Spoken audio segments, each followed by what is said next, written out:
welcome back to Simple Happy Homesteading. It is now about 12 hours later. Our sprouts have sat out in the windowsill, inverted in their stands, all day long, and they look phenomenal. Look at how they've greened up absolutely beautifully. Both jars are completely full. We gave that second jar a chance to catch up, and oh, it did not disappoint. They are so full. So first we're going to give them one last rinse just to get any kind of gunk off or whatever. Then we're going to soak them for 20 minutes. The soaking is something that it's not in the directions like online very often. It's something I do, soaking them in cold water for 20 minutes. I just find that it brings them to life a little bit. It brings that flavor up, and it really helps. And I have seen a couple sites that highly recommend it. It wasn't on our seed packet, but as far as the instructions, but I find it's awesome. It does really help. So we'll let them soak for 20 minutes, and then we will strain them. I love using my salad spinner. If you don't have one, that's fine.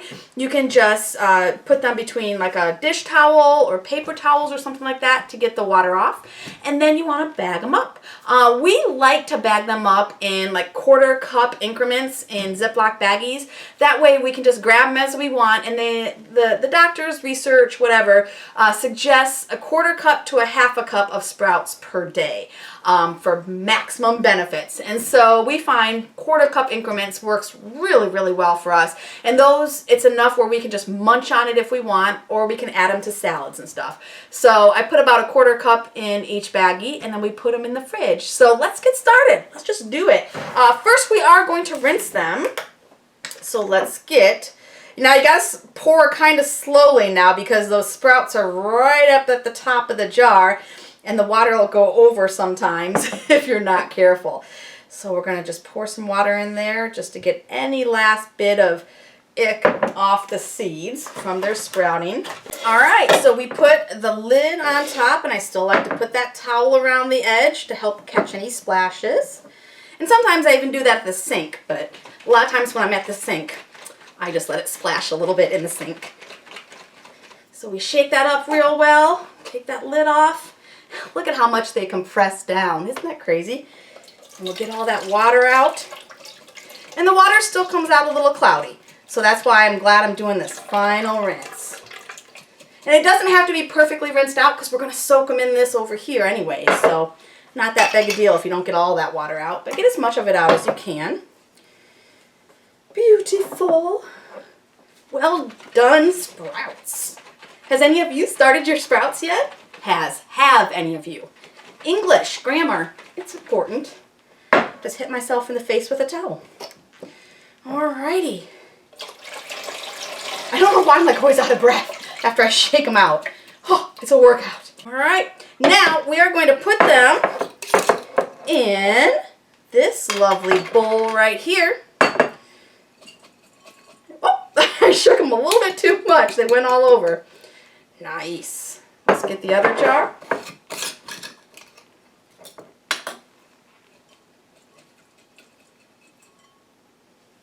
Alright. And I like to do, to get the water in there, is I just pour it in this jar to kind of rinse it out and get all my sprouts out. And this cold water I love. I just got a couple jugs of water from the store, and I just kind of accidentally left them in the back of the truck for a day or two.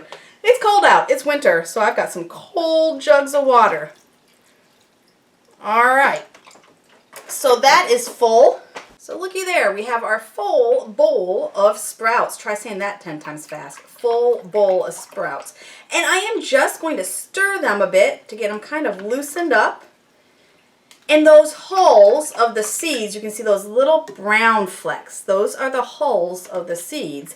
And those, if you kind of spin them a bit, they will sometimes group together, and you can get them out with a spoon. So it's up to you. Those are completely edible, so you don't have to get them out with a spoon if you don't want. But look how they all kind of congregate over there, like a little caviar or something. So I'm going to dip those out with a spoon just for the heck of it. And if you leave them in there, that's just fine. They provide a wonderful bit of fiber, because you can totally eat those. There we go. We got most of them out. Look at that. Oh, those sprouts look outstanding. All right, now we wait for 20 minutes and we'll be back in just a moment. Or 20 moments. And now I have to kind of laugh because at the beginning, I think the very first video we did on these sprouts, I said we've got quart jars here, so put 2 tablespoons of seeds, it'll fill them up beautifully. And then I got to looking at jars. I was canning jalapenos, I was putting some elderberry syrup in jars, and I was like, you know, our sprout jars, they're less than a quart. A quart is 4 cups. And I was like, they're less than a quart. So I'm like, oh, they must be pint jars. I'm like, oh, I have to make a mental note that on the video I need to say these are actually pint jars, which is why we only use 2 tablespoons of sprouts rather than what is suggested on the back of the seed package. They suggest 3 tablespoons of seeds for your sprouting jars. And these are the jars in the description you see below of where we got these, the kit that comes with the stands and everything. And but then I was just like, no, these are bigger than pint jars because I started canning some of my jalapenos in pint jars, which is 2 cups, right? And so I'm like, no, those are smaller than these jars. And so I was just absolutely confused because I'm like, they're not quart jars, they're not pint jars, what are these jars? And so I put water in them, 3 cups of water. There's no name for these kind of jars. They're in between pints and quarts. And so I don't know what we're calling these jars, but you can totally use quart jars. And I would say pint jars, too small for 2 tablespoons of sprouts. So if you have pint jars, maybe 1 tablespoon of, not sprouts, 1 tablespoon of seeds. But these jars that are, you know, between the pint and the quart are absolutely perfect for 2 tablespoons of sprouts. A quart jar, there'd be a bit of headroom if you put 2 tablespoons of seeds, but if you put 3 tablespoons of seeds in a quart jar, I think it would fill up too quickly, and the sprouts themselves wouldn't be mature enough. They wouldn't be big enough, and so you'd have like little mini sprouts because it would fill up the jar really quick. So that's why these jars, these in-between jars, are actually perfect for the 2 tablespoons of seeds. But yeah, you can definitely get away with a quart jar, and I would keep using 2 tablespoons of seeds even if you're using a quart jar. So I just had to say that caveat. I was like, I went back and forth for days on the size of these jars until finally I got them empty just now, and I was able to measure how much water they hold, and it was 3 cups. And I was like, that's not even a type of jar. If anyone knows what type of jar 3 cups is, like 3 cups holds, pint, quart, please let me know because I don't know. So I just thought I'd add that in. And now also what I like to do while I'm waiting that 20 minutes for those sprouts to soak, I love to get my Ziploc bags ready. And you can even use little containers. If you don't like using Ziploc bags, that's fine. If you want to save the ocean, save the turtles, save the environment, I don't know what you want to save, you're welcome to use reusable little containers that you wash and stuff. It's all up to you. But I find, I think this amount of sprouts is about 12 bags, if I remember right. So I got 12 bags ready. We'll see. But I fold down the tops to make it a lot easier to put the sprouts in. And then when I fold them back up, there's no mess on the sealy part. So whenever I'm filling Ziploc bags, I always fold the top down. It's a really good trick. Alrighty folks, it's been 20 minutes, and guess what time it is? Time to rinse our sprouts. So, I've got my strainer in this bowl, and I'm just going to dump the sprouts into the strainer. If you have one of these Pampered Chef strainers, use the berry insert. It's a little bit smaller, and the sprouts don't go through it, so that's handy to use. So let's see if I can do it without spilling it all over. I'm going to pour the sprouts in here. And if you don't have a salad spinner, that's fine. You can just strain them in some sort of strainer with as small a holes as you can get. We don't want those sprouts going through the holes, but small holes, and then you can just dry them on paper towels, or you can dry them on regular dish towels, whatever you want to do. So that's wonderful. And as you can see here, a lot of the seeds, the holes of the seeds, go down through the strainer too, which is really great. Alright, and now we are going to spin our seeds to get all of that wonderful moisture off. So let's make sure that's right in the middle. Oh, I love these salad spinners. If you don't have one, I suggest getting one. It's super handy if you grow your own lettuces, which everyone should, because you can grow them in pots and everything. Yeah, it's so awesome, and it's good to clean your lettuces, to wash them and then get all that water off. That way you can harvest a bunch of lettuce at once wash it all at once, and then save it in the fridge. It saves in the fridge for weeks if it's nice and dry as can be. Okay, so let's see what these sprouts are looking like. Let's see if there's water that needs to be dumped out. And there is. All right, I'm just curious to how they taste. Let's see here. Oh, those are perfect. Congratulations, guys. We have perfect sprouts. Honey, the sprouts are perfect. They're perfect. Oh, I'm excited.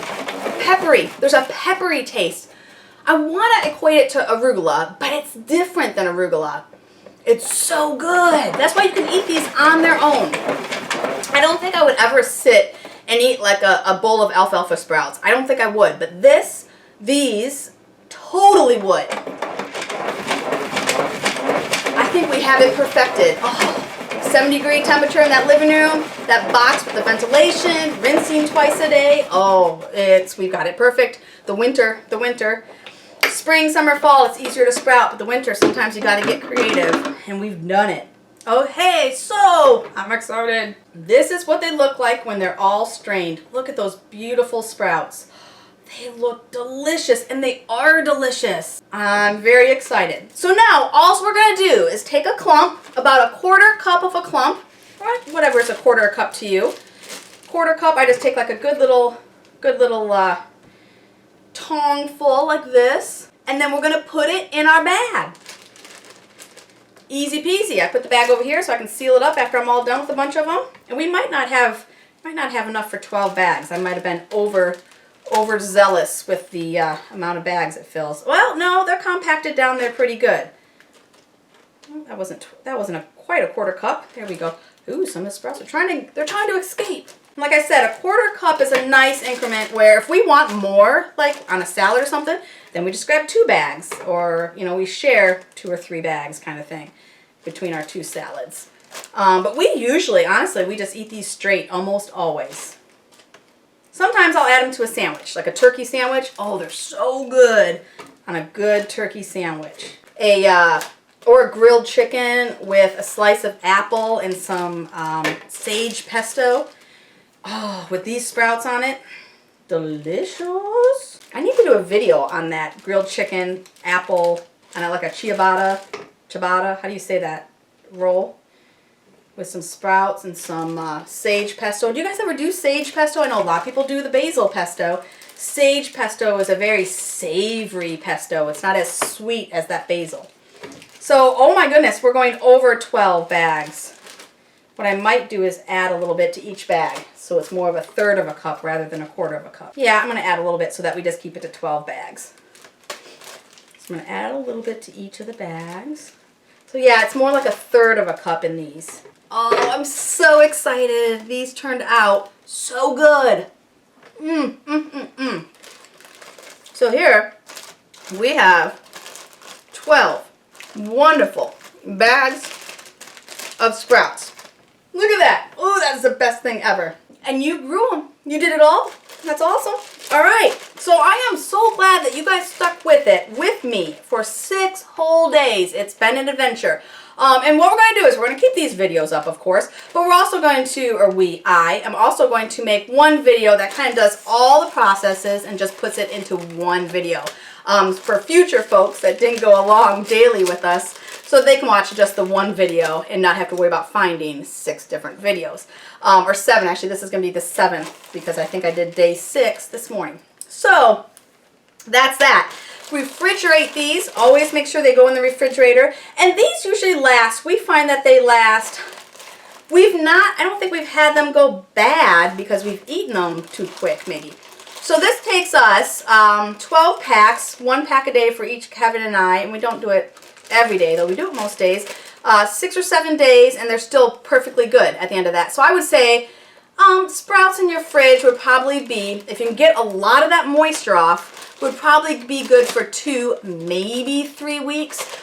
It depends on how much of that moisture you can get off. So I would say 2 weeks in free would definitely be pushing it, but easily 2 weeks. Just make sure you try to get as much of that moisture off as you can. That's the key for the longevity in the fridge of these sprouts.